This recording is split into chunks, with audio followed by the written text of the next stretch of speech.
Bueno, buenas tardes compañeros. Mi nombre es Marcelo. Nosotros vamos a dar modelo para el proyecto nacional. Me siento como el coronel Aureliano Buendía, frente al pelotón de fusilamiento, más o menos.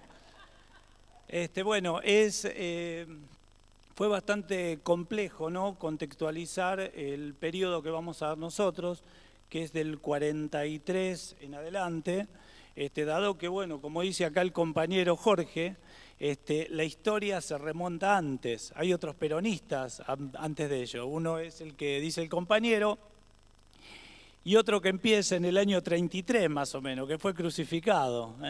Así que es difícil. Para más o menos contextualizar lo que nosotros vamos a dar, vamos a tomar a partir del gobierno de Farrell, ya con nuestro Juan Domingo incluido, ¿sí? En esa etapa era un gobierno no dictatorial, pero sí de facto, que estaba sustentado por jurisprudencia, ¿sí? O sea, después del gobierno de Irigoyen, la Corte Suprema de Justicia avalaba estas interrupciones que eran por medio de los militares, ¿no es cierto? Bueno, en este periodo, entre el 43 y 46, hay grandes cambios. Hay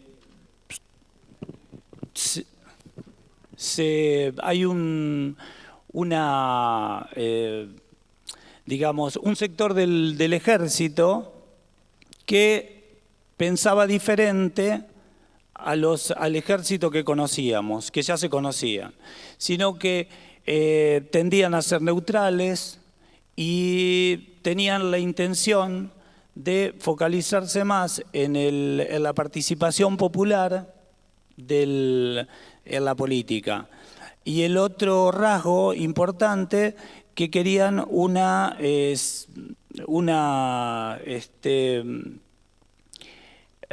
me sale la palabra, perdón, una industria independiente, ¿sí?, nacional. Así que bueno, en estos ejes ahora van a hablar el resto de los compañeros. Disculpen porque bueno, no es la primera vez que estamos acá al frente.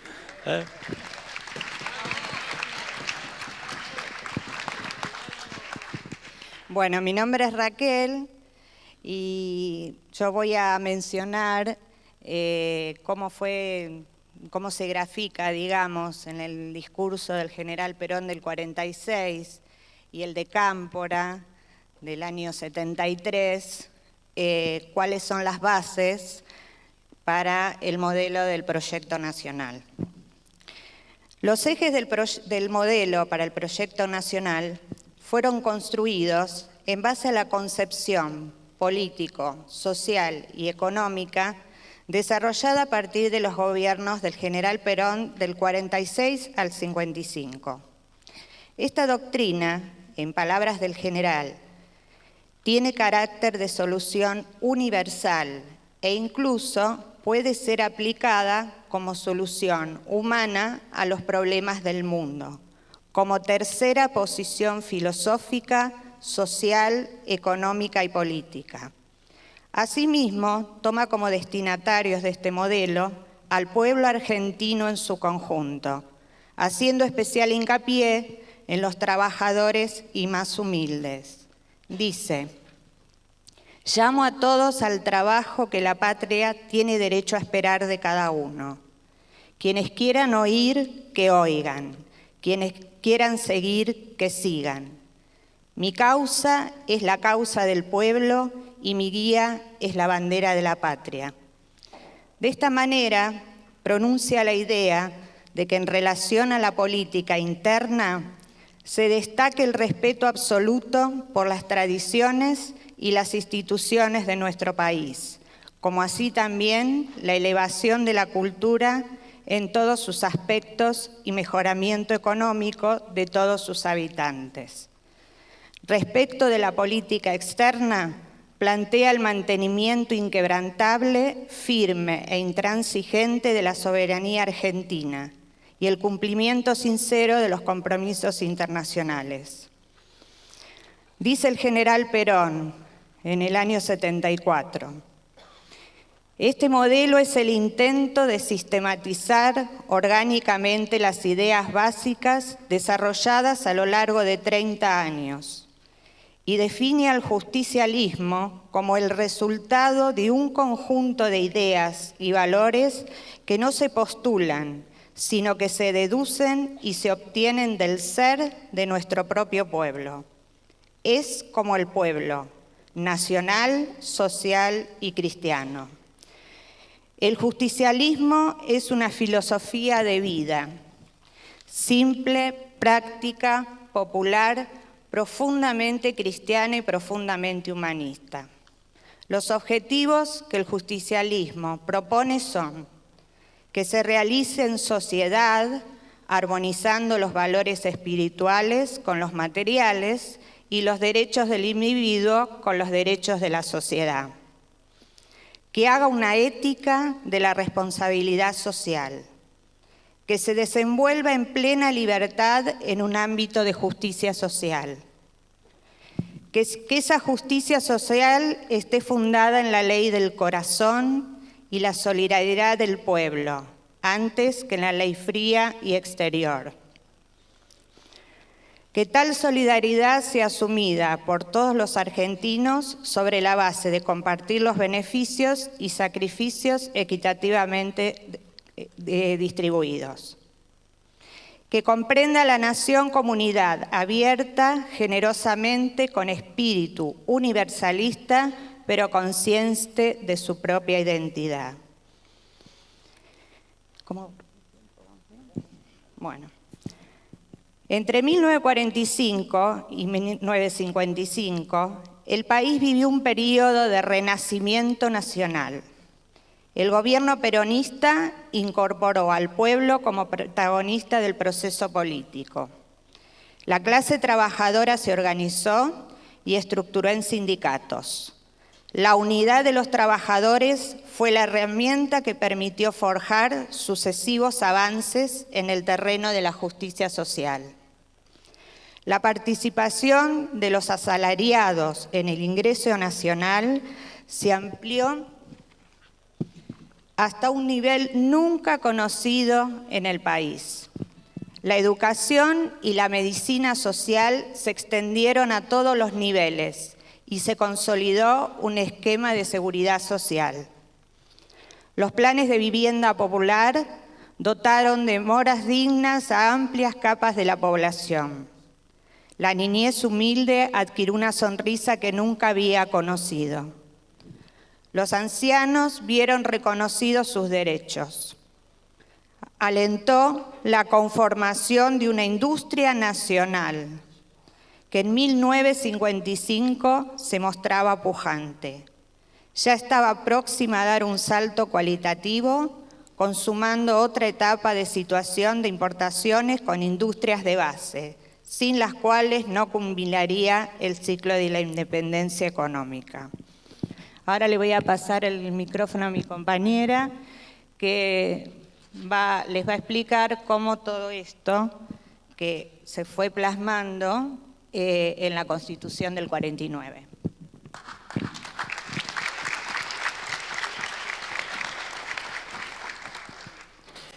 Buenas tardes a todos y todas y todes. Como decía mi compañera, voy a hablar sobre la Constitución del 49. Mi nombre es Mónica. 17 de octubre de 1945. Las masas obreras y las clases populares irrumpen en Plaza de Mayo. Los desclasados, los invisibles, los descamisados entran de una vez y para siempre en la historia argentina. Con la conducción de Perón y el impulso de Evita nace un nuevo modelo de país. La justicia social, la independencia económica y la soberanía política constituyen los fundamentos de esta transformación. El movimiento obrero es clave en las profundas modificaciones que sufre el país. La Confederación General del Trabajo conquista derechos económicos y sociales que modifican de manera sustancial el reparto de la riqueza y mejora en el nivel de la vida de los trabajadores. La democracia de masas exige un marco constitucional superador. Para que hubiese Constitución del 49 tuvo que haber un 17 de octubre del 45. Lo fundamental es que a la Constitución Nacional de 1853, la Constitución histórica de la Argentina, se la variaba por una Constitución social de acuerdo a las nuevas tendencias del constitucionalismo de posguerra. Empiezan a producirse modificaciones muy profundas en las relaciones entre obreros y patrones, en las relaciones con la Confederación General del Trabajo y en la vida cotidiana. Por eso el gobierno del general Perón pidió la forma de convertir esa Constitución oligárquica de 1953 en lo que después fue la Constitución democrática del año 1949. El país real peronista, que ya había hecho un montón de modificaciones, se traduce en lo que va a ser la norma fundamental como proyección del proyecto nacional y popular. La nueva Constitución se gesta bajo el signo del constitucionalismo social de Arturo Sampay. Se suman los aportes de Domingo Mercante, José Trejo, John William Cook y otros pensadores nacionales. El 16 de marzo del 49 se jura la nueva Constitución. La Constitución del 49 hizo reformas revolucionarias, plasma los derechos del trabajador que ya estaban consagrados hacía ya 2 años, el reconocimiento como sujeto político del trabajador y la necesidad que le estén garantizada la participación de una economía humanista con un salario justo, con dignas condiciones de trabajo. Gracias a la Constitución justicialista están asegurados los derechos del trabajador, de la familia, de la ancianidad, de la educación y de la cultura. Votan las mujeres, se vota en lo que había sido territorios nacionales, es decir, la provincialización y por lo tanto el acceso al voto de las mayorías populares. Se estableció el interés social del derecho de propiedad y se habla de la función social de la propiedad. Esa propiedad privada es respetada en tanto siempre que no afecte el bienestar general. La Carta Magna expresa la filosofía nacionalista y estatista del gobierno de Perón. Se reivindicó la propiedad nacional de los recursos naturales, es decir, todo lo que fuera petróleo, carbón, minería, etcétera, es propiedad del Estado. Fueron reformas fundamentales que caracterizaron toda la revolución jurídica. La reforma constitucional del 49 se transforma así en la base doctrinaria y conceptual del pensamiento peronista. El golpe de Estado del 55 acaba con el proyecto peronista de nación. Entonces, para poner en vigencia nuevamente las concepciones liberales de la economía, el dictador Aramburu pudo, a través de un bando militar, derogar la vigencia de la Constitución Nacional del 49. El golpe militar del 16 de septiembre del 55 tuvo la intención absurda y antihistórica de llevar al país del año 1943. Querían borrar el peronismo y todo lo que había hecho el peronismo. Decretaron el decreto 4161 impidiendo nombrar al general Juan Domingo Perón, Eva Duarte de Perón. Impidieron que se escuchara la marcha peronista o se usara el escudo peronista. Se abre una etapa negra de proscripciones, represión, dependencia económica y entrega de la soberanía. Un modelo dependiente del país que se profundizará con el golpe militar del 76. Desde allí las políticas neoliberales acentuarán la desigualdad económica y social, llevando a la Argentina a su crisis más profunda. Cuando un pueblo, en la maduración de sus procesos, llega a adquirir determinada conciencia de sus derechos y de su protagonismo, esto es difícil que desaparezca. Puede desaparecer la ley formal, pero no la conciencia de los trabajadores de cuáles eran los derechos alcanzados y la necesidad de su establecimiento. Hoy esos derechos están prácticamente aceptados o levantados por todas las corrientes constitucionales del mundo. Consideramos que esta Constitución tiene una nutriente base doctrinaria de suma importancia para constituir la Argentina del mañana, que marca el punto más alto en que la Argentina llegó el respeto a la condición humana. Tiene valores, tiene ideas, fuerza, tiene una filosofía absolutamente vigente y rica para proponerle a la comunidad de hoy. La misión del movimiento obrero organizado es recuperar todo lo que posibilitó a los trabajadores la Constitución del 49, porque fundamentalmente tenía como eje instalar la justicia social en nuestro país para lograr lo que dijo su creador, el general Perón, una patria grande y un pueblo feliz.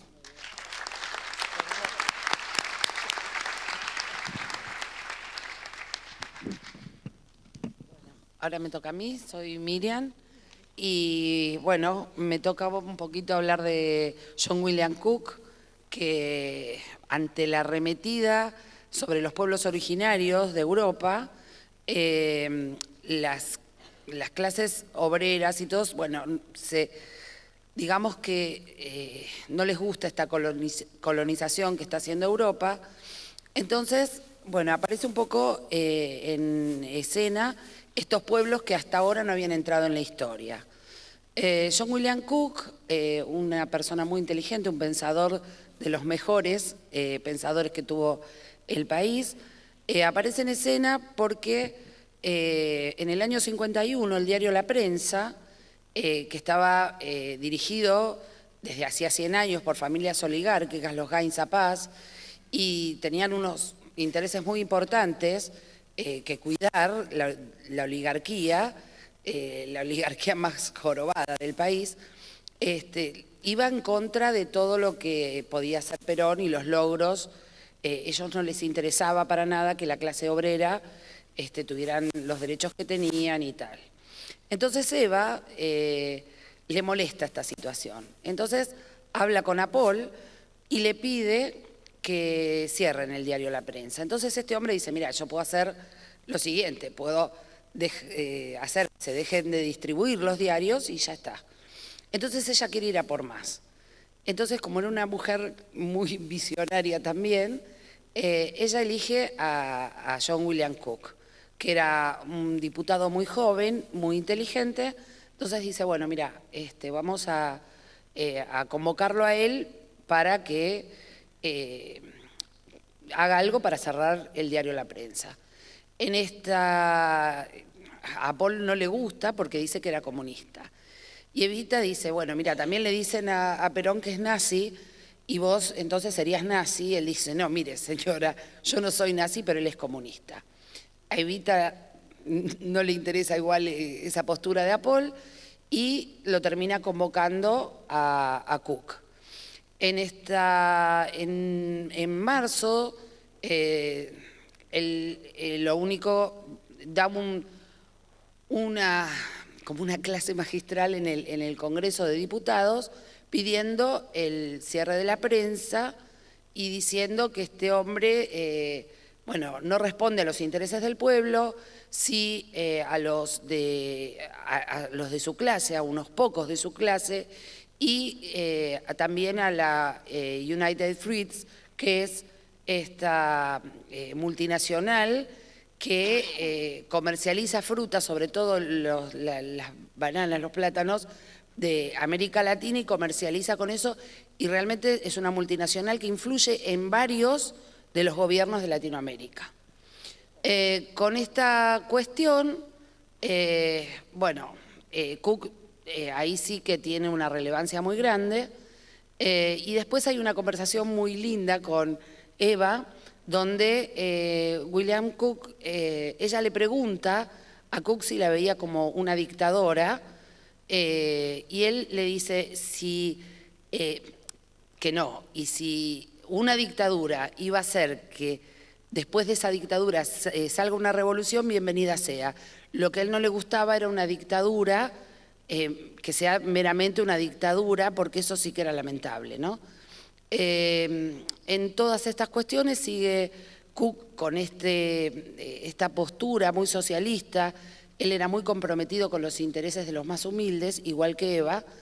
Entonces, llega un momento que, bueno, Perón tenía sus reservas con él, porque para Cook era como, Perón era como, no era un obrero más, no lo veía como un dirigente burgués, ¿no es cierto?, que no le interesaban esta cuestión del pueblo, ¿no? No lo veía tan así.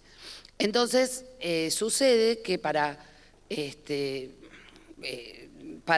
Cook lo que quería era armar a las masas literalmente, cuando ve, le gusta mucho esto que ocurre con el frigorífico Lisandro de la Torre, donde la gente que sí era peronista, la gente apoya a los a los obreros del frigorífico, porque veían que luchaban por un salario digno, ¿no es cierto? Entonces pasa que Frondizi le lleva 2.000 soldados y tanques y esa historia. Entonces para Cook lo importante era armar literalmente a las masas, porque había que crear una resistencia armada para sostener esto, cosa que no le terminaba de convencer a Perón. Y después, sí, William Cook, él tiene él en el segundo periodo de Perón, donde él tiene, como para seguir en el poder, tiene que dejar abierta alguna puerta al imperialismo, no le gusta esto a Cook. Entonces ahí empiezan unas diferencias importantes, pero previamente lo había puesto como, al ser una persona tan inteligente, lo había puesto como secretario privado de Perón y lo había puesto al frente del Partido Justicialista. Sucede esto que cuando empiezan los roces con Perón, cuando en la segunda parte de Perón él empieza como a dar algún derecho a los intereses americanos, lo cual le molesta mucho a Cook. Y bueno, ahí empiezan una serie de roces porque él no estaba porque nadie de un país extranjero tuviera algún poder acá. Y esto pasa con la Standard Oil, que es las compañías petroleras, porque realmente la industria pesada del país no teníamos esa habilidad de tener ese tipo de industrias. Entonces había que ceder algo. Así que, nada, luego también hay una cuestión, bueno, importante de Cook, cuando pasa esto de Frondizi y ambos se tienen que exiliar. Cook va a Cuba y Perón va a la España de Franco. Y sí tienen ciertos roces porque Perón, Cook le decía a Perón que había sido doblemente exiliado, exiliado por los militares de Argentina y exiliado de la realidad latinoamericana. Y eso es muy importante porque William Cook lo que hacía, él tenía esta visión de una Latinoamérica unida frente al embate americano. Así que bueno, nada más, así sigue la compañera.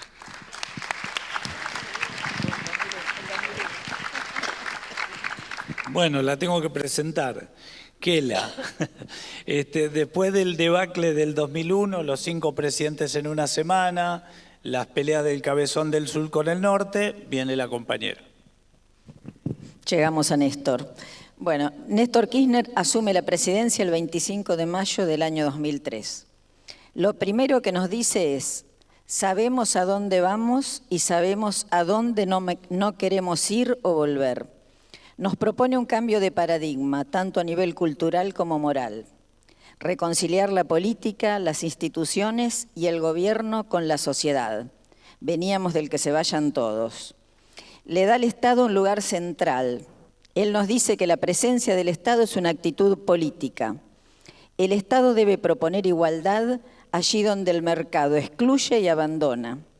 El Estado será reparador de las desigualdades sociales, incluyendo cada vez más y fortaleciendo el acceso a la vivienda, a la salud, a la educación de sus ciudadanos. A nivel económico propone un capitalismo nacional con el objetivo de reinstalar la movilidad social ascendente.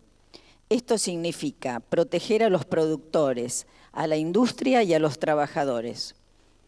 Los objetivos de la política económica tan actual. La deuda es un problema central para su gobierno. No se recurrirá al ajuste ni al endeudamiento. No volver a pagar deuda a costa del hambre y la exclusión de los argentinos.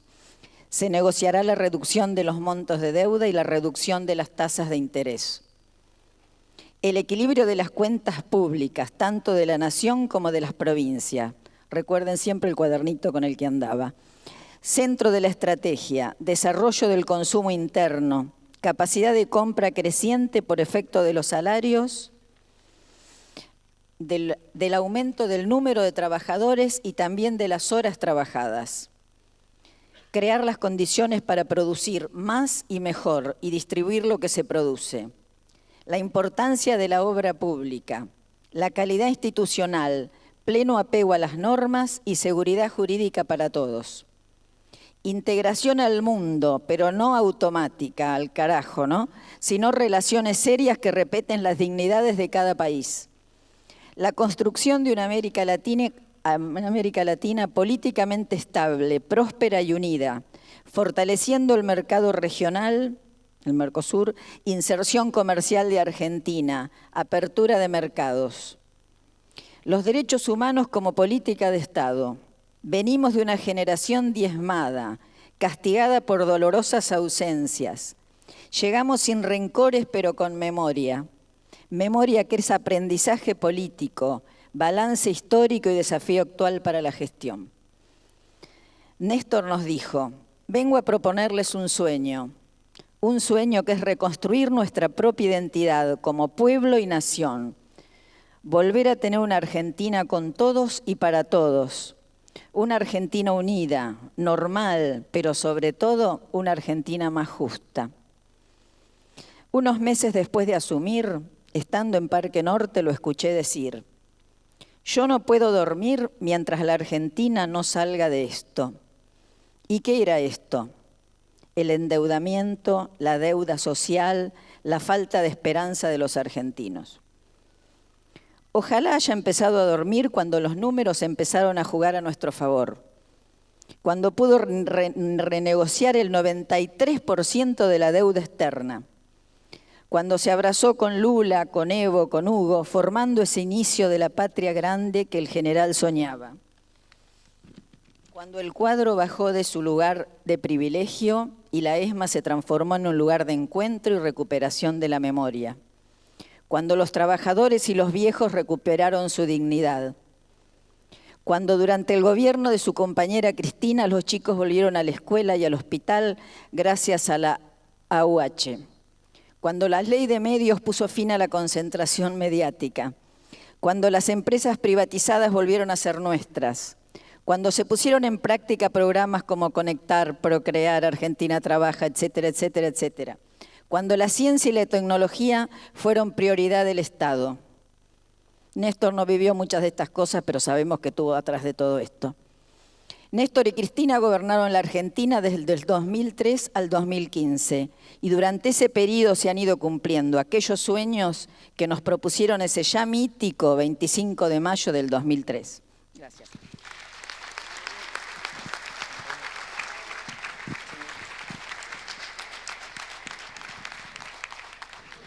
Bueno, mi nombre es Noemí y un poco nos preguntábamos en el grupo, para que no quedara fragmentado, como parcializado lo que cada uno decía, tratamos de encontrar una manera de poder darle como un cierre a todo este largo proceso. Entonces, si sos tan amable, ¿podés poner la transparencia número 1? No, yo me paro. Está bien.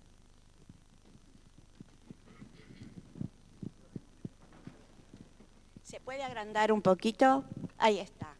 Entonces pensamos que lo ideal era, ustedes vieron que durante todo el tiempo las compañeras y el compañero estuvieron haciendo hincapié en algunas palabras que se suelen decir conceptos o categorías, como derecho, el poder, cómo se ejerce, y no nos queríamos ir tan atrás. Por eso hicimos un cuadro con conceptos que después puede circular, para que pudiéramos hacer una pequeña diferenciación. Cristina ponía el acento en el modelo nacional y popular.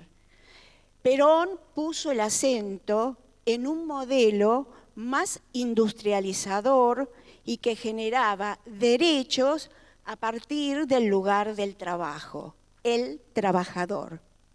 Y esto ampliaba no solo sus derechos, le hacía ejercer la ciudadanía, no solo en el ámbito de lo civil. Y este es el tema, hay una ampliación de la ciudadanía que se da desde el lugar del trabajo, porque además le permite acceder a lo que garantiza en el 49 la Constitución, su derecho al trabajo, el derecho a la salud, el derecho a la vivienda, el derecho a la cultura. Entonces, lo que vemos, subí un poquitito, por favor, para arriba. Un poquitito la transparencia para arriba. Bien, ahí.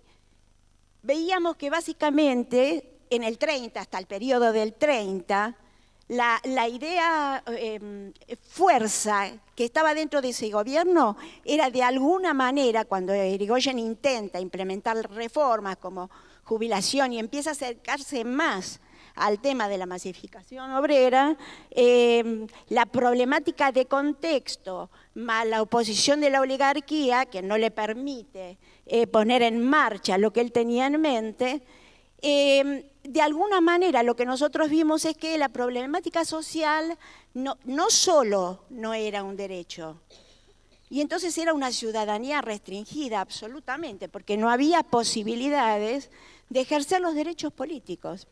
A diferencia, bájalo un poquitito, por favor, bájalo un poquito, para abajo, ahí está. No, me falta el 45 al 55. Al 55. Eso. Baja un poquitito ahí. Ahí está, déjalo ahí. Bien, básicamente lo que veíamos, que el proceso de la sociedad evoluciona política y económicamente basado en un modelo industrializador. Esa fue la herramienta fuerte que posibilitó al gobierno peronista implementar a través del Estado políticas de alcance hacia el ámbito de la problemática social. El poder lo podemos ver como un poder regulador. Poder lo podemos poner en la institución Estado, por así decirlo. Un Estado que interviene y que se hace cargo de la problemática social. Pero ¿cómo se hace cargo? ¿Desde la asistencia como antes? No. Se hace cargo a través de la implementación de políticas que sostenían al trabajador desde ese lugar, el trabajo. Por eso está asalariado y el seguro social. Básicamente, uno cuando ingresaba al mercado de trabajo salía de la pobreza, se transformaba en obrero y tenía acceso a bienes culturales, sociales y todo lo que nos permite acceder a través de un salario digno.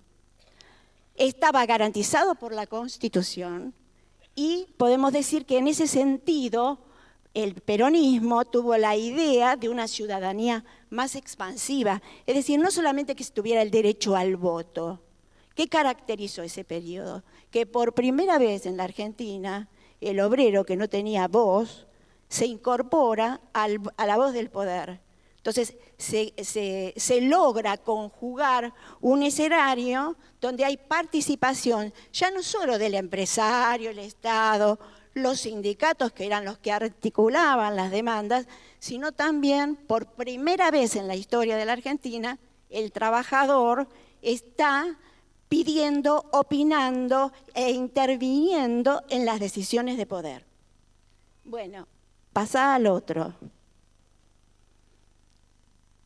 No queríamos meternos en todo el tema de cómo seguían los gobiernos, ya sabemos las interrupciones institucionales cuáles fueron, pero hay una idea de desarrollismo que anda dando vuelta también en estos momentos, ¿no? Retomando a Frondizi, y vemos que en realidad lo que vimos en ese periodo, que el poder no era un poder regulador, se transforma en un poder más bien disciplinador.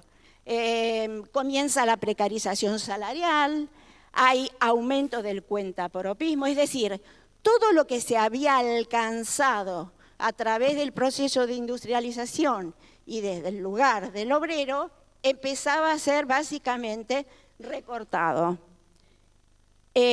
Otra vez nos vemos con una ciudadanía restringida, no se puede disputar dentro del espacio de poder. Y en el 76, lo que nos llamaba la atención básicamente fue la característica del poder tecnológico-económico. Empiezan las ideas de apertura, hubieron muchos intentos, pero básicamente en este periodo es donde se instala la libertad de mercado.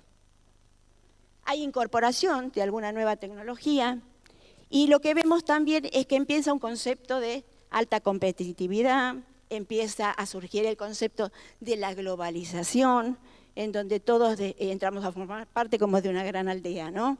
Y hay básicamente el sustento del liberalismo y del neoliberalismo, que es la idea de mercado. El mercado desplaza a los estados anteriores, los transforma en estados mínimos, y es el mercado el que va a ser el regulador y el garante de las relaciones sociales en ese momento. Bueno, en ese caso, en esto que abarcamos, dijimos, la exclusión evidentemente de la ciudadanía social y política fue total, digamos, ¿no? No había ejercicio de ciudadanía de ningún tipo.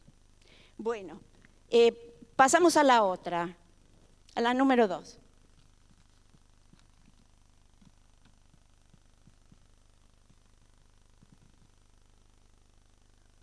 Sí, ya termino.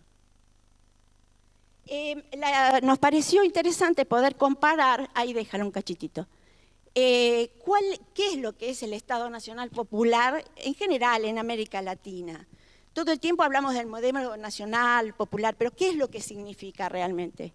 Bueno, nosotros encontramos que respecto del área del ejercicio de la ciudadanía en relación o con relación a los derechos civiles, básicamente lo que se garantiza es la libertad de expresión, la libertad religiosa, la libertad de, no dice, poseer propiedad, que no es lo mismo que tener libertad de la propiedad. Poseer, ahí hay un sustrato de que hay un derecho de que todos deben poseer en lo posible una propiedad. Respecto, subí un poquitito, por favor, de los derechos políticos, hay una participación muy activa que se contrapone a los otros modelos que era totalmente pasiva. Hay una directa delegación en la toma de decisiones. ¿Por qué? ¿Cómo se da esto? Y a través de la participación popular. Los derechos sociales. Bien, espera. Garantiza el bienestar económico, participar de la convivencia social, acceso a una vida digna, que uno lo resume en esto solo, en una vida digna, pero sabemos que para realmente hablar de una vida digna se requiere de mucho más, y básicamente de políticas que partan del Estado y que se hagan cargo de la situación social. No correrlo del escenario social, por el contrario, que intervenga cada vez más en lo posible para poder abarcar el conflicto que se da en ese escenario. Por último, vemos que la ciudadanía social está muy asociada a los derechos laborales, ya desde el primer periodo peronista, y que estaba garantizada por esas políticas que en el caso de este periodo ya son universalistas, no son focalizadas. Esta es la idea, bueno, esto es lo que no se perdona, digo, que haya abarcado a todos y no haya quedado focalizado solamente en eso del trabajador, cuando atravesamos además por periodos en donde el desempleo caracterizó el rumbo social y económico de la Argentina.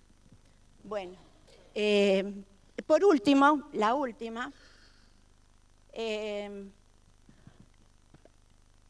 un poquito más subilo porque no quiero, ahí está. Entonces comparamos, como no nos íbamos a poner a hablar de los 90, pero es inevitable, no lo podemos saltar porque fue bastante nefasto, lo que hicimos fue generalizar un poco los conceptos para contraponerlo con todo lo que estuvieron planteando las compañeras. Entonces, ¿qué significa la implementación de estas políticas neoliberales? Y lo que nosotros notamos cuando discutíamos en el grupo era un proceso de deconstrucción de la ciudadanía. Cada vez se restringe más el ejercicio de la ciudadanía. Entonces lo que vimos es que hay una irregular y una exclusión creciente del funcionamiento de todo lo que tenga que ver con el Estado. Bueno, es de conocimiento público todo lo que pasa con los compañeros estatales, cómo fueron despedidos, cómo se cerraron las organizaciones, INTI y demás, ¿no? Las interrupciones dictatoriales que permiten, porque de algún modo, sin necesidad de reclamar que entre en escena el ejército, implementan mecanismos de restricción. Los límites estructurales que tiene América Latina.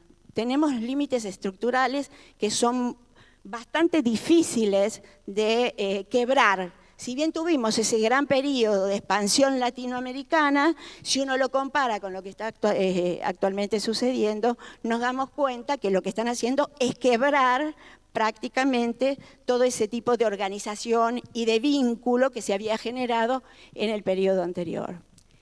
Y lo que vemos es que hay diferentes niveles de integración y de diferentes niveles y formas de exclusión. Subile un poquito, a ver. Déjalo ahí. En este marco, porque esto lo sacamos de las políticas de los 90 y nos sirvió, pensamos que nos servía, para contraponer y explicar un poco lo que está ocurriendo ahora. Básicamente la necesidad de la gente de rearmarse en grupos y de generar redes de sobrevivencia en todo lo que sea el ámbito social. Ahí dice las sociedades periféricas, pero en realidad es porque abarca toda Latinoamérica. Conformar redes de alguna manera de sustento para evitar los procesos de desintegración y de exclusión. Subir un poquitito más. ¿Ya está? ¿Termino? Bueno. Listo, terminó. Está bien. Queda ahí igual esto. ¿En serio salió bien?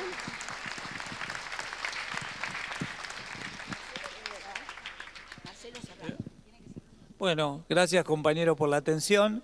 Y primariamente habíamos pensado en disparar una línea de pensamiento, ¿no? Y preguntarnos por qué somos peronistas, que parece una pregunta simple, obvia, pero la respuesta, que también debería ser así, no es tan así. Y habíamos propuesto, bueno, que lo repensemos y si queda un chiquitito al final, poder participar y decir por qué somos peronistas realmente, ¿no? Porque siempre confluimos en el sentimiento, pero verdaderamente es así o confluyen otras cosas, ¿no? Bueno, eso era un poco todo lo que faltaba. Bueno, chau. Qué bárbaro. Un aplauso grande para los compañeros. Grande. Muy bien el trabajo. Nos dejan un piso muy alto ahora, un piso muy alto. No han subido la vara. Estábamos hablando con el turco que podríamos cerrar hoy y seguir la semana que viene. Discutamos un rato. Bueno, les tomo la palabra a los compañeros. Impidan que sigamos hablando después de las 8 de la noche. Así podemos darles intervención a ustedes. Impídanlo como sea. Ya escucharon que informa. ¿Subimos, turco? Vamos a pasar lo de... Sí, ahora lo de Milagro, por favor. Vamos con el video. Saludar a los compañeros de Patria, agradecerles por lo que están militando, a pesar de que estamos pasando una situación muy fuerte en el país y creo que nos va a volver a costar reconstruir nuestra patria. Así que hay que seguir trabajando, hay que seguir debatiendo y hay que seguir metiéndole para adelante porque todo lo que hoy nos está pasando es consecuencia de lo que nos están gobernando los grandes poderosos y lo que nos vienen a robar, lo que nos ha dado Cristina y Néstor. Muchas gracias compañeros, vuelvo a insistir, a seguir militando, gracias por militar porque este momento donde estamos viendo la patria, donde lamentablemente las tarifas suben, donde los jubilados cada vez cobran menos, donde no hay aumento salarial, donde no se llama paritaria, esto es lo que reproduce este gobierno donde se quiere robar todo. Ellos sí que se robaron todo y se están robando todo. Y nosotros tenemos que tratar de militar, de seguir trabajando para que volvamos a recuperar nuestra patria. Y reitero varias veces, recuperar nuestra patria porque es la que nosotros nacemos, vivimos y morimos acá. Sin embargo, los que se vienen a llevar la plata del país son los que se llevan y no vuelven. Vuelven únicamente cuando el país está bien. Así que, compañeros, adelante y a seguir luchando para que Cristina sea presidenta. El Fondo Monetario. El Fondo Monetario, En la década pasada, donde lamentablemente el ajuste pasó por los que menos tienen, el ajuste pasó por salud, por educación, por los cerrando fábricas, por los trabajadores, y lo que no tenemos que permitir que el Fondo Monetario vuelva a nuestra Argentina. Pensar que Néstor fue el presidente honorable que corrió al Fondo Monetario y hoy, después de 13 años, se vuelve a reinstalar en nuestro país. Así que hay que luchar, no permitir que el Fondo Monetario se vuelva a sentar en nuestro país, porque las deudas las pagamos nosotros. Estos tipos que hoy están en decaída no lo van a pagar ellos, van a pagar nuestros hijos, nuestros tataranietos, nuestra familia. Así que nosotros tenemos que pelearla, hacer una discusión muy profunda y salir a la calle. No hay ni una lucha que se haya ganado estando en la casa, ni dentro de los sindicatos. Y a la CGT que deje de romper las pelotas y que se dedique ya a que largue un paro nacional, porque nuestro país lo que necesita, y que no se olviden que estar en la cabeza de la dirigencia, gracias a un pueblo, gracias a los estatales, gracias a la fábrica y gracias a que han sido votados porque ellos estén ahí. Así que dejen de joder y larguen un paro nacional ya para que el Fondo Monetario no entra en nuestra Argentina, para que paren la mano con las tarifas. Y por último quiero decir, y con muy fuerte tenor, de que ya justicia por Santiago Maldonado, basta de represión a los pueblos originarios. Es importante que todos sepan que hace poco tiempo, unos días, el compañero Jorge estuvo frente a la casa de Tucumán y armó todo un lío con todas las personas, hablando y poniendo carteles Patria sí, Colonia no, frente a la casa de Tucumán en Tucumán. Así que es importante que lo tengamos.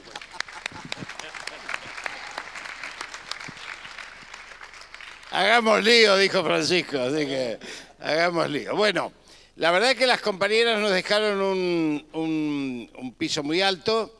Vamos a tratar de retomar y de poner en contexto algunas situaciones, sobre todo las referidas a aquellas que tienen que ver con qué significa el acceso al poder de las Fuerzas Armadas después de la década infame. Esto es muy importante porque si no pareciera que una dictadura es igual a la otra, y en realidad, en este caso, las Fuerzas Armadas acceden al poder a partir de una caracterización que venía muy tironeada en el año 43, fundamentalmente por las presiones que estaba recibiendo la Argentina al exterior para incorporarse a la guerra mundial. Esto no hay que, por eso digo, cuando nosotros hablábamos acá de la política internacional, no lo decíamos solamente por la frase de Perón, aquella de que la política es la política internacional, sino porque la política internacional fue lo que determina en gran parte, como lo determinó también a Irigoyen en su momento, a declarar el neutralismo frente a la guerra intercapitalista.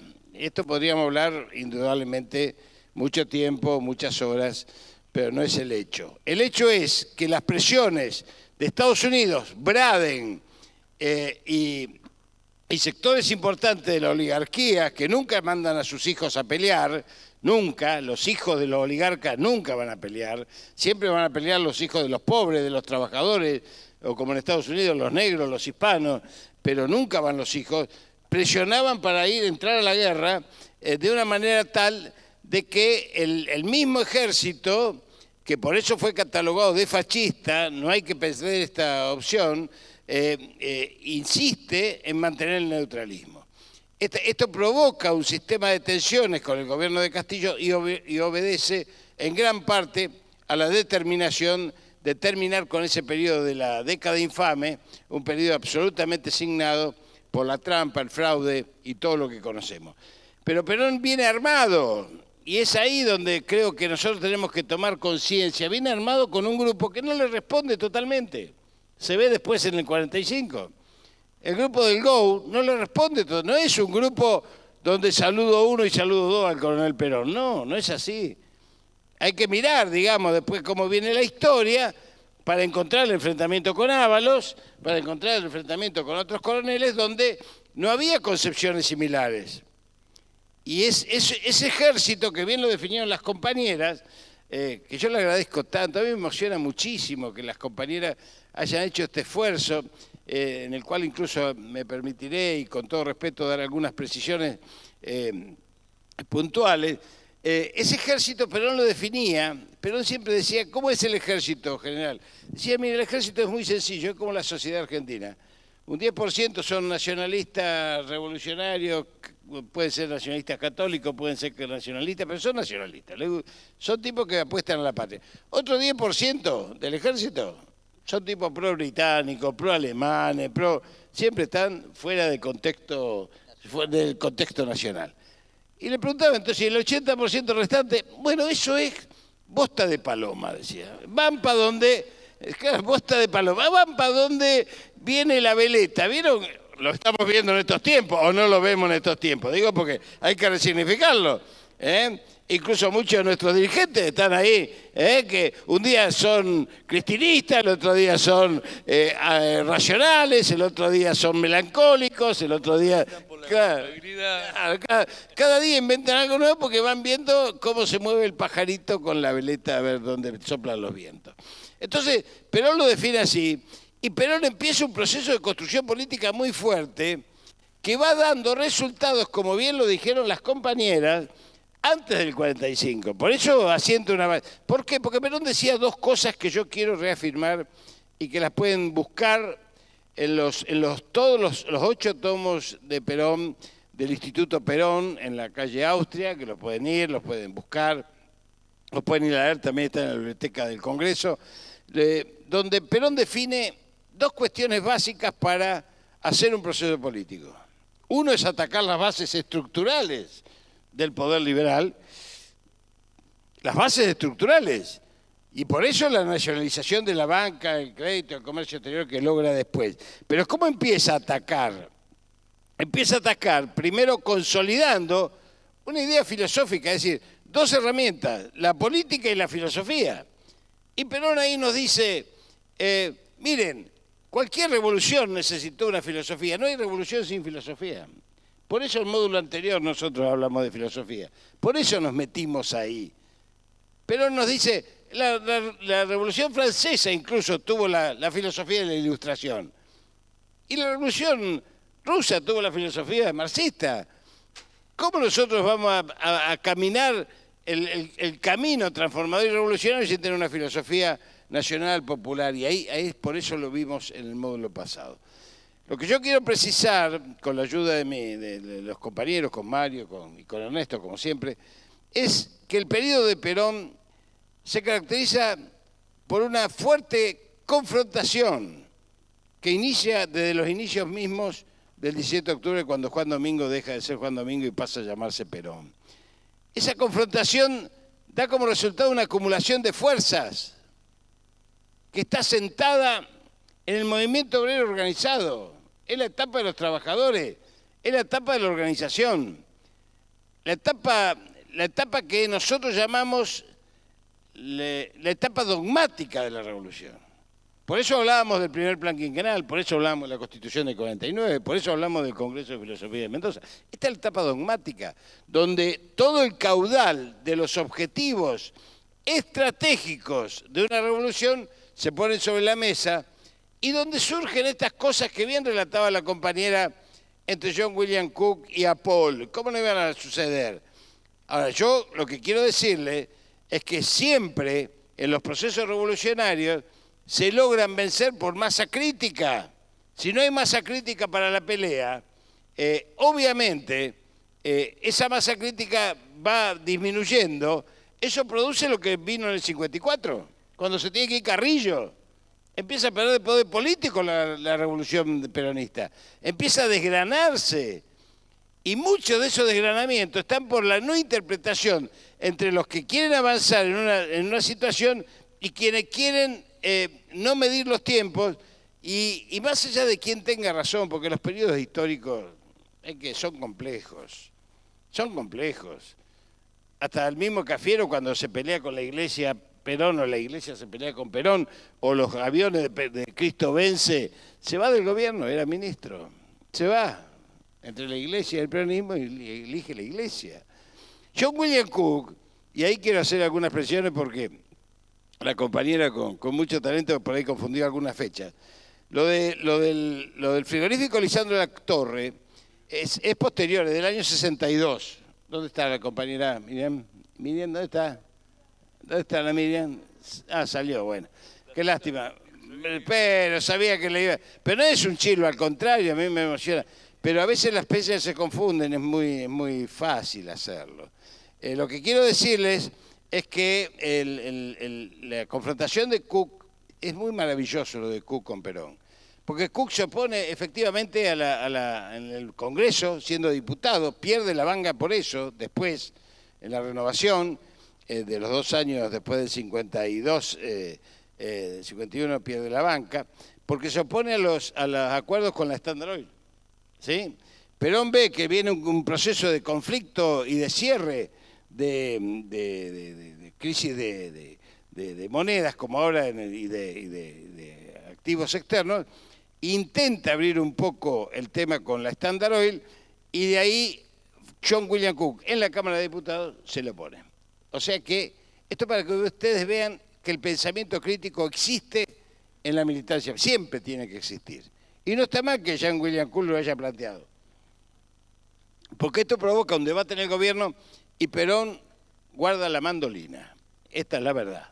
Guarda la mandolina, no se hace el acuerdo con la Standard Oil, ¿no es cierto? Y porque encuentra resistencia en el propio seno del gobierno. ¿Qué había pasado? Había habido una sequía de 2 años consecutivos que habían arrasado las finanzas y los recursos del Estado que estaban volcados al Estado de justicia social y a ampliar la capacidad de toma de riqueza de los trabajadores en esto del 50% del fisting del Producto Bruto Interno entre los trabajadores y el capital. Esto es, cuando lo echan a Perón, estaba en esa situación. Pero ¿qué pasa? Si uno lo mira y corta la historia ahí, pareciera que Perón se enoja con John William Cook porque no es reelecto diputado, y sin embargo sigue trabajando en el partido, sigue siendo gran orador, por supuesto, y siendo un referente claro de las políticas hacia adelante. Y en el año 55, fines del 55, principios del 56, en el exilio ya, Perón lo nombra su único heredero. Fíjense ustedes, su único heredero. La única vez que Perón nombra un heredero, cuando después nos dice, mi único heredero es el pueblo, fue a John William Cook. ¿Por qué lo nombra heredero? Lo nombra heredero porque primero estaba en una etapa insurreccional. ¿A quién iba a nombrar? ¿A Paul? No le iba a nombrar a Paul. ¿Se dan cuenta? En ese momento Perón escribe un libro que se llama La fuerza es el derecho de las bestias, llamando a la insurrección popular. Entonces, uno tiene que ubicarse en el contexto histórico. Después, cuando pasa ese momento de agitación y empieza una democracia limitada con la proscripción, Perón saca otro libro que es La obra de los pueblos. Entonces, ahí ya llama a la construcción de la política como herramienta, no la insurrección. ¿Se dan cuenta? Es decir, yo porque quiero que entiendan, compañeros, que no hay nada más aislante en la política que ser pétreo en las posiciones, ser pétreo y no reconocer lo que está pasando alrededor. Esto es un curso de formación política, no es un curso ni de historia, ni de filosofía, ni de antropología. Es un curso donde tenemos que ir viendo cómo el mismo Perón va variando, pero uno diría, pero entonces Perón claudica. No, los tiempos políticos son diferentes. Son diferentes. Cuando uno diría, cuando asume Frondizi, el pacto Perón-Frondizi, ¿es mejor o es peor para el pueblo? Y es mejor que la dictadura, sin duda. Sin embargo, Frondizi, cuando cede, Perón le declara la guerra. Y ahí viene lo que comentaba la compañera Miriam sobre el tema del año 62, cuando el frigorífico Lisandro de la Torre, hay una película que yo se las recomiendo por ahí, porque es una lucha del barrio. El barrio de Mataderos se pone en pie, trabajaban 5.000 trabajadores, que eran todo el barrio. Bueno, el barrio Matadero se llama por eso, digamos, ¿no? Está el Matadero, sin ni más ni menos. Entonces, ¿qué hace Perón ahí? Rompe el pacto, obviamente, había un pacto con Frondizi, donde Frondizi se había comprometido a mantener el petróleo y las bocas de expendio con un libro que había sacado y lo destroza. Y saca el plan Conintes, movilización por parte del Ejército de los Trabajadores Bancarios Ferroviarios y ataca el frigorífico Lisandro de la Torre con tanques. Esto sucedió en la Argentina. el compañero Sebastián Borro, quien fue concejal de esta ciudad cuando todavía era intendencia, fue concejal nuestro, viejo amigo, los hijos militan con nosotros, Ricardo Borro y el hermano, indudablemente marcan un hito en la historia, porque ahí ¿qué se desnuda? Se desnudan también las contradicciones del movimiento obrero, en quienes están al lado de Sebastián Borro y quienes, es decir, vieron como cuando uno va al cine del pelado para aquel lado, bueno, es así. ¿Por qué? Porque ahí empieza un proceso del movimiento obrero organizado que ya había empezado en el año 57 con el Congreso de la Falda, que ya lo vimos, y ahí se forma el Congreso de Huerta Grande del año 62, después del frigorífico Lisandro de la Torre. Pero lo más importante es que Perón pone de heredero al tipo que lo criticó públicamente en la Cámara de Diputados. Esto es lo importante. ¿Por qué? Porque cualquier conductor debe valorar el pensamiento crítico de sus militantes, porque a la hora del debate, somos todos iguales. A la hora de las decisiones, somos todos verticales. Esto es la diferencia. A la hora del debate, somos todos iguales. Lo que opine yo, lo que opine la Gaba, lo que opine Miriam, lo que opine Gabriela, lo que opine cualquiera, lo que opine Daniel, cualquiera. Somos todos iguales. No hay diferencia, no hay rangos. En la política no hay rangos. Hay conducción, que es predicar y persuadir. Entonces, como eso es así, la política se construye sobre la base de la discusión horizontal en la organización y la conducción vertical a la hora de las decisiones. Y es ahí donde no hay titubeo. Y es ahí donde debe ser absolutamente claro, y por eso pensemos en las elecciones del 2015, cuando muchos compañeros planteaban, mejor que perdamos. Sí, total, volvemos, como si esto fuese un paseo por la calle Florida. ¿Sabes qué? Volvemos el sábado cuando el negocio esté abierto. Como si el enemigo nos va a dejar caminar. Como si no nos va a fusilar a todo. El enemigo existe. La identificación del enemigo nunca puede ser pavota. Uno puede decir, miren, el personaje que hoy gobierna la Argentina realmente es un tipo que da vergüenza ajena. Pero el guión que tiene, la fuerza que tiene atrás, la Embajada de Estados Unidos y todas las fuerzas económicas de los medios y de los fondos de inversión internacionales que tiene, hacen que nosotros no podamos tener un diagnóstico pavote sobre la situación. Tenemos que tener un diagnóstico certero sobre la situación, descubrir sus debilidades y operar sobre ellas. Esto es parte de la política. Esto es lo que descubrió Néstor Kirchner. No quiero saltearme etapas ahora, pero esto es lo que descubrió Néstor Kirchner, como la descubría Perón. Mire, yo les voy a contar una anécdota muy graciosa, pero que viste lo que es un conductor estratégico. Frondizi, en el año 62, estaba asediado por los militares, azules, colorados, golpes acá, golpes allá, todos los días volaban los aviones. Bueno, yo les podría contar anécdotas. Yo estaba en el liceo militar y nos hacían ejercicio toda la noche porque venía el golpe. Bueno, esas cosas del bachillerato mío desgraciado, que me dio mucha información, pero me sirvió para salir a combatirlos después con más criterio. Pero en el 62, Frondizi se le ocurre algo para convencer a los militares de que él no estaba tan mal. Y empieza a dar elecciones en todo el país. Elecciones de medio término, ¿sí? Entonces, esas elecciones las empieza primero por las provincias periféricas, que es cuando se forman los partidos neoperonistas. Tres Banderas, Movimiento Popular Neuquino, para los que son del interior, digo, sobre todo, muchos partidos neoperonistas, que se forman porque no podían ser peronistas. Entonces, en esas circunstancias, escuchen bien, da elecciones en Santa Fe. Entonces, los compañeros de Santa Fe, un compañero de Santa Fe que creía que tenía condiciones para ser candidato a gobernador, se va a Madrid, lo ve a Perón, Perón lo recibe y le dice, mire, mi general, yo me gustaría encabezar esta, si usted está de acuerdo, por supuesto. Sí, cómo no. Foto, como ahora estamos frente a la cámara, Geloso, que era el grabador en esa época, perritos, como yo digo siempre, cartas, este es mi candidato, y lo manda de vuelta. El tipo viene y empieza a caminar más contento que perro con dos colas, obviamente. Pero a la semana, sin saber esta circunstancia, va otro compañero.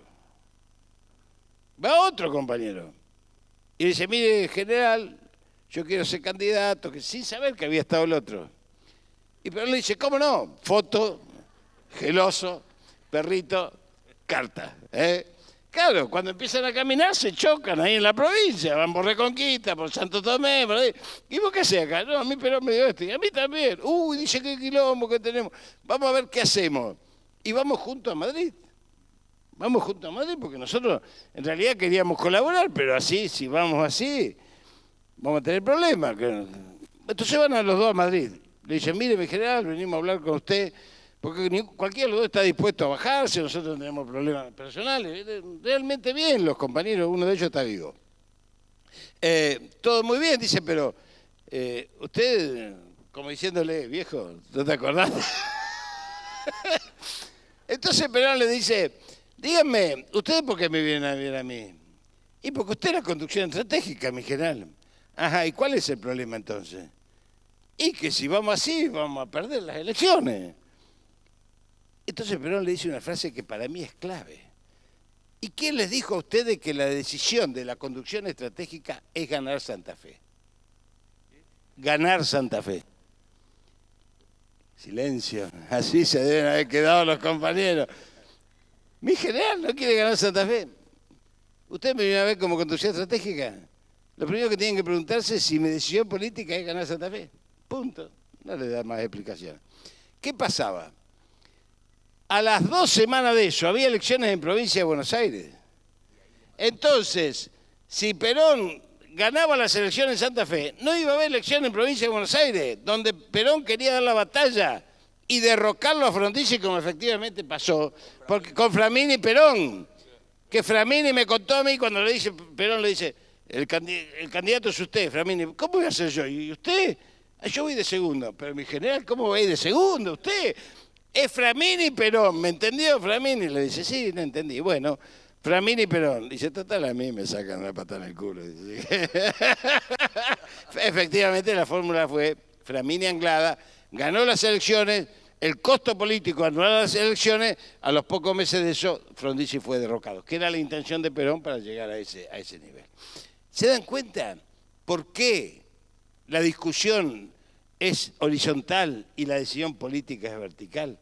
Porque los elementos que maneja la conducción estratégica de un proceso revolucionario, de un proceso político, siempre tiene más elementos que cualquiera de nosotros, que en realidad tenemos que trabajar de militante y no de conducción política, a menos que alguno de ustedes llegue a hacer conducción política, y ojalá Dios quiera, y esto puede plasmarse en la práctica. Pero en realidad las decisiones se plasman en un lugar, en un momento, en un tiempo, y manejando los dos ejes de la política, que son tiempo y espacio.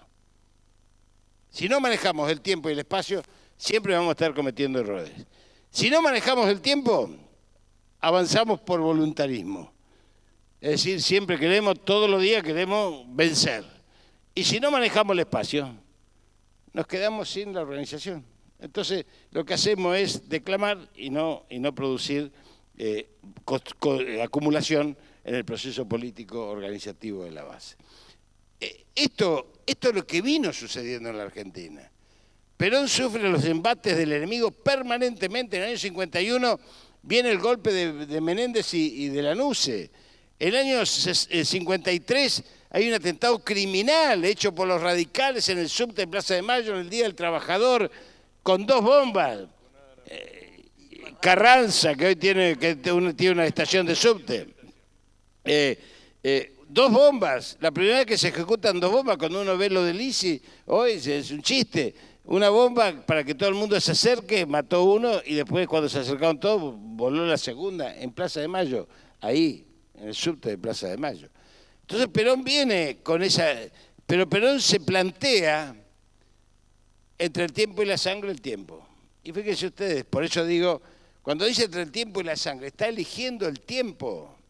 Está eligiendo, ¿por qué? Porque Perón se da cuenta en el 55 que perdió el poder político, que podía dar la batalla e incluso ganarla. pero él se da cuenta de que aún ganando ya había perdido en la política. ¿Se dan cuenta? Esto es conducción estratégica. Esto es lo mismo que cuando empieza un proceso político como el de Néstor, que tiene esa impronta tan fogosa que ahora todo el mundo habla bien de Néstor, nos atacaron por todos lados, ahora todo el mundo, no, Néstor es otra cosa. No, la mina no me la trago, pero Néstor, sí, Néstor, es maravilloso, ¿es así o no? Bueno, ¿por qué? Porque en realidad la primera etapa de un proceso, perdonen que monopolizo la palabra, después ya le dejo el micrófono a los compañeros, pero la primera etapa de un proceso de reconstrucción, después de tantos años, como bien relataron los compañeros, del 76 al 2000, de la patria, es un proceso que parte fundamentalmente de reconstruir los lazos sociales y reconstruir no solamente la esperanza, que es un tema intangible, sino de ir cerrando las canillas abiertas para poder emparejar. Es lo mismo que uno tenga una inundación en la casa. Si uno tiene una inundación en la casa, no va a pensar en pintar la pared, tiene que sacar el agua. Bueno, con la patria es lo mismo. Cuando uno encuentra, como encontró Néstor Kirchner, un país absolutamente transnacionalizado, endeudado, con una población diezmada por la desocupación, una población que tiene que sacar el agua.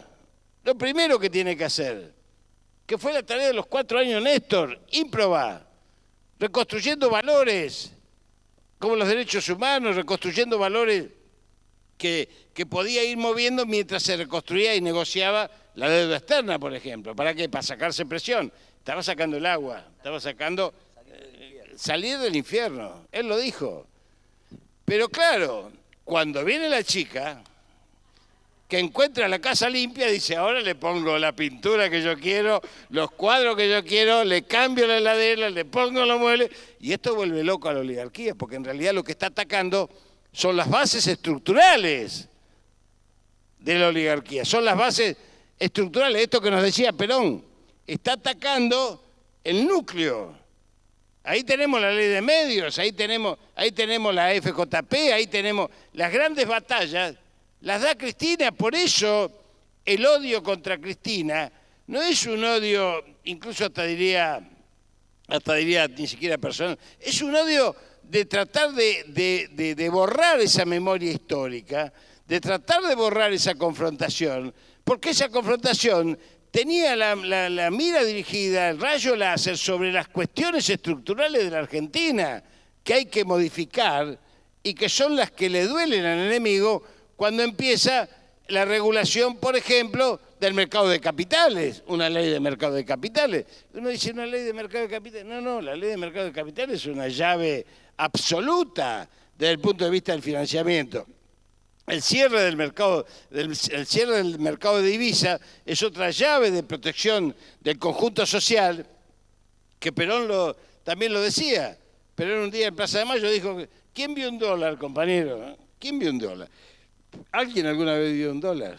Nadie había visto un dólar. ¿O acaso nuestros compatriotas de los barrios humildes están preocupados por el viaje a Miami? No jodamos, uno sabe que hay 2 millones, 3 millones de argentinos que viven muy bien, que viven a costa del resto de los 40 millones de argentinos y que esto está produciendo una crisis social creciente y que, como decíamos alguna vez en estos módulos, el neoliberalismo, ¿sabemos cómo empieza? Siempre empieza de la misma manera, dictaduras militares, proscripciones o mentiras. Todos elementos perversos. ¿Sabemos lo que va a hacer? Siempre sabemos lo que va a hacer. Va a aplicar sobre el pueblo todo el proceso de ajuste necesario para producir su acumulación de riqueza. ¿Sabemos cómo termina? Siempre termina igual, con crisis y conflicto social creciente. Lo único que no sabemos es cuándo, porque eso lo decide el único sujeto histórico que escribe los nuevos paradigmas, que es el pueblo argentino. Así que esto es un poco el marco de la charla que vamos a tener ahora y le doy el micrófono a Marito. Hola.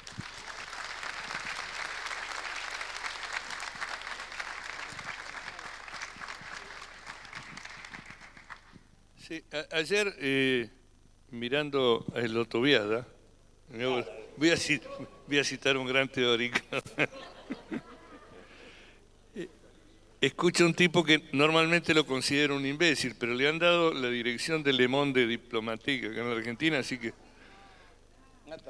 Nathanson. Y Nathanson, a propósito de la Argentina, aporta algo interesante. Dice, el problema de Argentina, que no existe casi en América Latina, es la situación de vetos cruzados que existe. Lo que en otro orden de cosas, por ahí el hombre que antes dirigía Página 12 se llamaba La Grieta, ¿no? ¿En qué sentido lo plantea? En el sentido de que permanentemente hay dos sectores en pugna que tienen poder de veto, no se termina de resolver la contradicción. Bueno, de ahí saca una serie porque él, digamos, él podría decir, bueno, hay un sector que veta, que es la oligarquía, incluso dice, en otros países como en Chile, no existen estos vetos cruzados, porque la oligarquía, o en Perú, hace lo que quiere, digamos. Entonces puede haber un plan de desarrollo. En cambio la Argentina no, y lo plantea como una traba. Es decir, que es una teoría de los dos demonios llevada a la concepción del desarrollo, digamos. Tanto la oligarquía como el pueblo son la joda que impide que este país se desarrolle bien, digamos. Lo dice tal cual. Él parte de un concepto psicológico que se llama déjà vu, que los que han visto la Matrix habrán visto que el gato va y parece que volviera, que tiene que ver con esa sensación que tiene uno a veces de que esto ya pasó, ya lo vi, estoy viendo algo y digo, pero esto ya lo vi, pero tampoco puede precisar cuándo, porque en realidad no es así. Digamos, está en nuestro interior y reaparece en una escena que nunca vimos, esa es la primera vez. Digo, si hubiera seguido analizando él esto, yo ayer escribí algo sobre eso, hubiera dicho, y siempre hay un idiota, cuando hay un proceso neoliberal, que descubre las bondades de este nuevo liberalismo que por fin es inteligente. No sé si ustedes habrán visto que Nathanson habló de este gobierno como una nueva derecha inteligente, una nueva derecha inteligente. A propósito de lo que planteaba, porque me parece que hay que ligarlo, de lo que estaba planteando Jorge, es el gobierno no militar más poderoso de la historia, digamos, por lo menos de la historia de nuestras vidas, a lo mejor antes, en la época de Roca, ahora, como gobierno no militar, no es hoy, fue hace unos días, hace unos meses, nunca hubo semejante concentración financiera, económica, monopólica, ¿cómo se llama?, de los medios de comunicación, ideológica, etcétera. Nunca hubo un gobierno que tuviera la concentración que tuvieron estos muchachos de poder para chocar el auto acá a la vuelta, digamos. Ahora, ¿a qué voy con esto del veto cruzado? Porque esto es importantísimo. Es decir, hay teóricos de la revolución que describen los procesos revolucionarios en términos de ofensiva, defensiva, ofensiva estratégica, ofensiva táctica. Siempre la ofensiva estratégica la tiene el que tiene el poder, el que es dueño del Estado, de los medios de comunicación, pero sobre todo de los medios de producción, etcétera, que tiene el ejército. Luego, en la medida en que toda sociedad hay tensiones, hay momentos en los cuales, aunque sigue siendo el dueño, el que es el dueño, supongamos el zarismo en Rusia o los monopolios en Estados Unidos, hay situaciones de contradicción, de antagonismo, de acumulación de otro sector que permite una disputa, que es lo que está describiendo muy bien Jorge. Es decir, si Perón le dice a los trabajadores el 17 de octubre, en ustedes radica la unidad, es porque percibe que la capacidad política para mandar el país de la oligarquía está quebrada momentáneamente, porque los campos van a seguir siendo la oligarquía, y Perón, digamos, porque Perón podría haber dicho, bueno, vamos por la reforma agraria, y ahí le hubiera dado a la oligarquía la unidad necesaria para que no quedara nada del peronismo. Es decir, en eso también, digamos, porque siempre se lo critica de la misma manera, no hizo esto, no hizo lo otro. El tema es discutir en términos de qué acumulación de fuerza, de eso se trata. Ahora, lo increíble de todo esto que estamos hablando es que toda la política de la oligarquía del 45 para acá, aún las políticas más ofensivas han sido defensivas. Lo que ha querido hacer la oligarquía durante 45, 2015, estamos hablando de 70 años y le agregamos 3 años más. Lo que ha querido hacer en 70 y pico de años es destruir lo que construyó el peronismo. Esa ha sido su estrategia, básicamente ha sido esa, destruir la participación del Estado en el Producto Bruto, destruir la participación de los trabajadores en ese Producto Bruto, destruir la injerencia política. Para la oligarquía no es participación como describía Noemí, que no la veo, Noemí. Ahí está. Sino para la oligarquía es injerencia, se están metiendo en algo que no debería. ¿Cómo puede ser que incluso fracciones discutibles de nuestro pueblo, como puede ser el bandorismo no es un fenómeno como la FLCO de Estados Unidos, que son sindicatos amarillos que no discuten la política de un país. Bandor discutía en términos políticos con Perón, estaba equivocado y uno puede hasta cuestionar el papel que estaba cumpliendo, pero no lo hacía de amarillo. Claro, él no lo hacía de amarillo, no decía, no, los trabajadores tenemos que ganar 10 pesos más y vos no sabés. No, él quería ser el sucesor de Perón y fundar una línea política. Dicho sea de paso, es lo que el compañero Moyano se le ocurrió hace unos años en la cancha de River, cuando dijo alguna vez, un trabajador va a ser me parece que este es el problema, la base. Una de las bases de lo que estamos discutiendo. El peronismo creó una situación en este país que no se ha resuelto y que este gobierno pensó que iba a resolver. Esto también. Este gobierno, si ustedes ven, se repite. Hoy lo dice Macri, mañana lo dice Peña, pasado lo dice Roca, y todos dicen exactamente lo mismo. Este país vive y tiene estructuras y condiciones estatales, sociales, políticas, que no son aceptables para la oligarquía. Y hay que destruirla, hay que hacer otra cosa.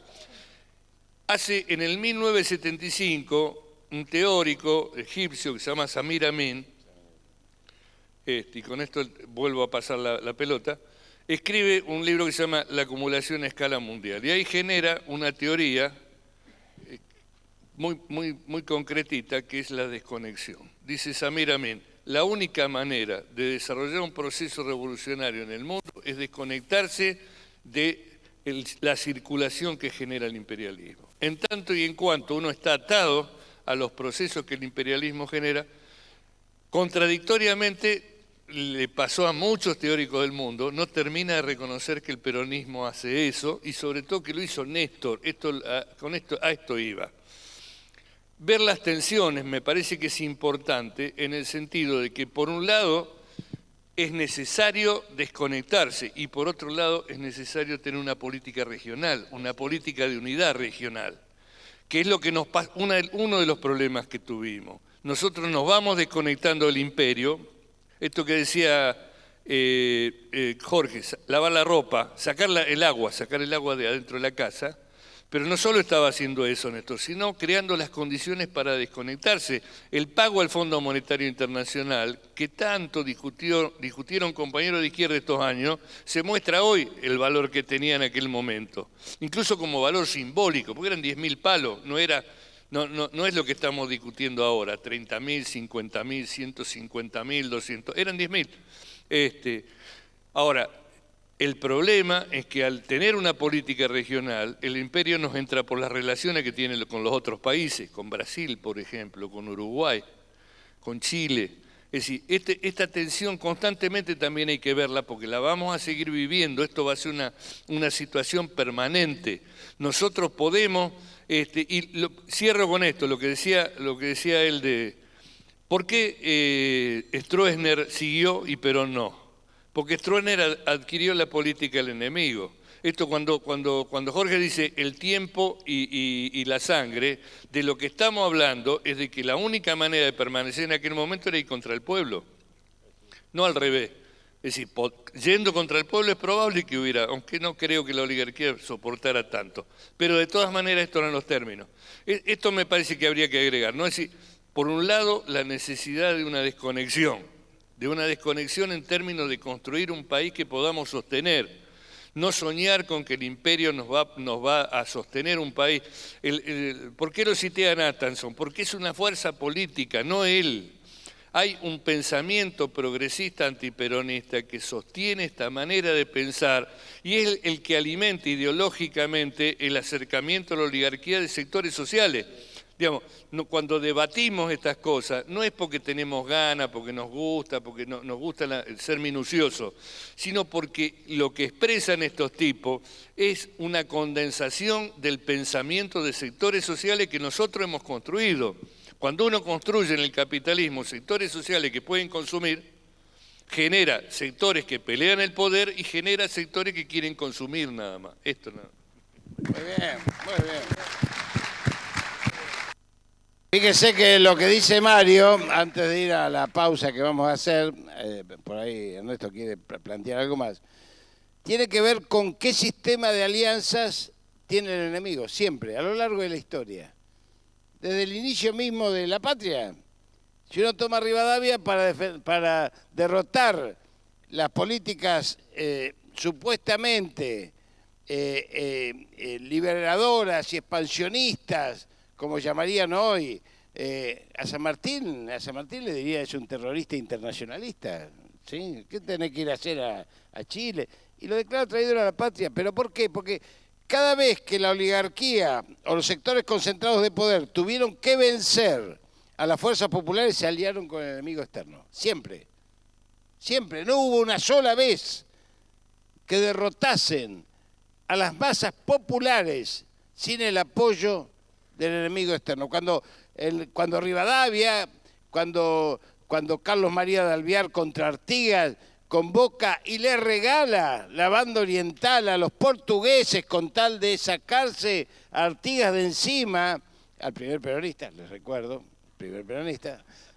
Sí, tengo que pasar mi aviso, si no, aviso parroquial. Pero cuando son los portugueses. Pero ¿quién estaba detrás de los portugueses? ¿Quién había llevado el reino de Portugal a Brasil? Los ingleses, Lord Stanford. Lord Stanford había llevado ese. Y Lord Stanford empieza a manejar la política de Río de la Plata. Empieza a manejar cuando dice incluso en el Foreign Office que las colonias españolas en América Latina, decían ellos, van a ser parte económica del imperio inglés. No les interesaba invadir, les había ido mal. Sin embargo, después lo intentan con Rosas. Tienen que convocar otra vez para caseros al ejército portugués, al ejército brasileño, que entra con bandera y banda. Cuando el mismo Carlos María de Alvear los había vencido, y de ahí viene la famosa marcha de Ituzaingó, digamos, ¿no? Pero fíjense, cada vez que el enemigo tuvo que vencer a las fuerzas populares, tiene que aliarse con el imperio de turno, siempre lo hace. No hay manera de que puedan vencer a las fuerzas populares si no es con el imperio de turno. Y por eso la dinámica que estaba relatando Mario sobre la intencionalidad de liberarse del mundo, entre comillas, porque nosotros, cuando dice estamos fuera del mundo, no estábamos fuera del mundo. Estábamos dentro del mundo que queríamos estar, que era el mundo multipolar. Era el mundo de los 136 países que votaron los 9 puntos para el tratamiento de las deudas soberanas en Naciones Unidas. Esos mismos 136, 150 países que vienen votando por Palestina y que nadie le da pelota, esos mismos 150 países que son mayoría, porque hay 30 que se abstienen y 4 que votan siempre en contra, que son Estados Unidos, Inglaterra, Israel y Arabia Saudita, y que a veces se acopla a Panamá, o ahora a Guatemala, que fue a poner la embajada para ver si le tiran algo, y Paraguay. Entonces, fíjense ustedes que siempre hay un imperio atrás. Entonces, la dinámica de poder que tan bien describía que tan bien describía Mario, tiene que ver con esa concepción de la oligarquía de sentirse fuera de la patria. Fuera de la patria. Por eso, cuando nosotros decimos, y lo digo a la Cámara, enemigos, no estamos diciendo adversario político. Adversario político pueden ser compañeros del campo nacional, que no coincidimos, incluso liberales, como hubo algunos liberales con los cuales podíamos charlar, algunos tipos que fueron políticamente interesantes desde el punto de vista de sus aportes. No nos olvidemos de Vialé Macé. ¿Vialé Macé qué era? No era un socialista, era un liberal. Y sin embargo hizo por la salud, hizo y era ministro de Roca, ni más ni menos. ¿Sí? Entonces, claro, entonces, fíjense ustedes que no todo, el problema que define al enemigo es si está en su pensamiento, en su construcción, en esto que hablamos en los primeros 4 módulos, si la mecánica de construcción del pensamiento está dentro de la patria o está fuera de la patria. Esto me parece central. Estos muchachos que van a tener que salir echados por los repasadores de las viejas en Plaza de Mayo, ni siquiera en helicóptero, los repasadores los van a echar porque algún día, pero estos no tienen problema porque se van a ir a vivir a cualquier lado, no tienen drama. No tienen patria, no tienen asentamiento.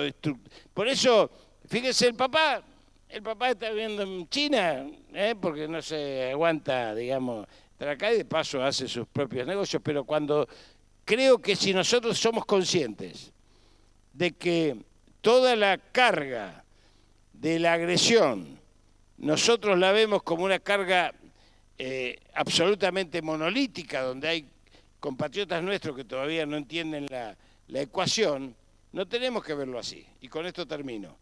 El bloque de poder está roto. Compañeros, el bloque de poder está roto. Se rompió hace 6 meses y se acaba de profundizar la ruptura ahora. La primera ruptura del bloque de poder está dada entre el diseño estratégico de los Estados Unidos, que representan personajes que hoy reclaman que se respete ese diseño estratégico, como Carrió, y que por eso ataca a Lorenzetti arriba y a Angelici. ¿Sí? ¿Por qué los ataca? Pregúntense ustedes, todos tienen pensamiento crítico, pregúntense, porque ¿qué disputa Carrió con Angelici? ¿Qué disputa con Lorenzetti? ¿Qué disputan? ¿Disputan algo? La respuesta sería que no. ¿Estamos de acuerdo? Y si no disputa nada, ¿qué está disputando? Está disputando un diseño estratégico de Estados Unidos que tiene largo plazo, que tiene que ver con la instalación de base, la apropiación de recursos naturales, que tiene que ver con el agua dulce, que tiene que ver con la explotación del litio, que tiene que ver con todo lo que explicamos acá, y el grupo de los piratas locales que afanan con la luz prendida, para ponerlo en términos académicos, ¿sí? Afanan con la luz prendida. Entonces, ¿qué pasa? Los que afanan con la luz prendida ponen en riesgo el diseño estratégico de los que dicen, no, mirá, venimos a quedarnos y tenemos un diseño para esto que fortalece nuestra presencia en América Latina y en especial en América del Sur, donde ya eligieron en Estados Unidos a Brasil como socio y a la Argentina como gendarme. Exactamente.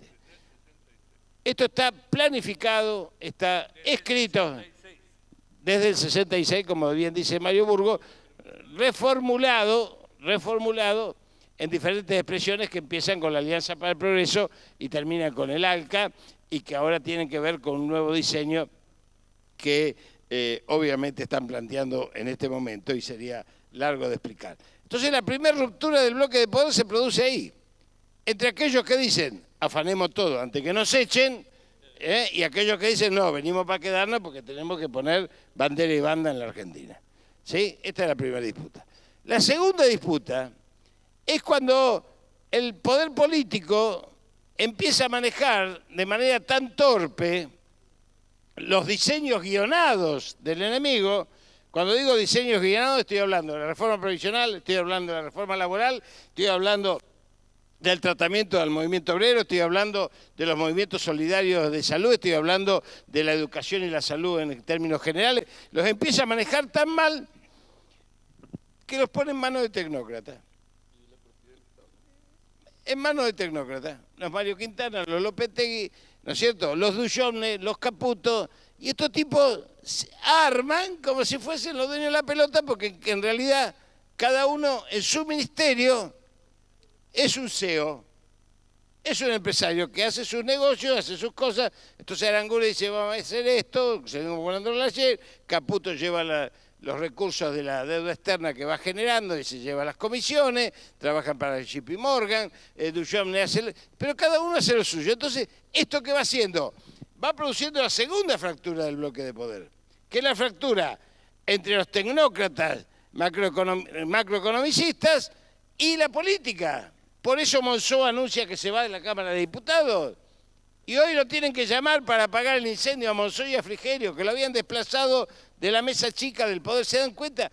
Entonces, nosotros tenemos que saber que hoy está debilitado, más allá, porque todo el mundo dice, che, ¿cuánto está el dólar? ¿Y qué carajo me importa cuánto está el dólar? Si en realidad lo que tengo que estar viendo es la política para ver dónde están las debilidades, para poder operar en la política, y de esto se está dando cuenta tanto la política de la oposición, por eso pudimos construir mayorías parlamentarias, y por eso hay un proceso de unificación del movimiento obrero.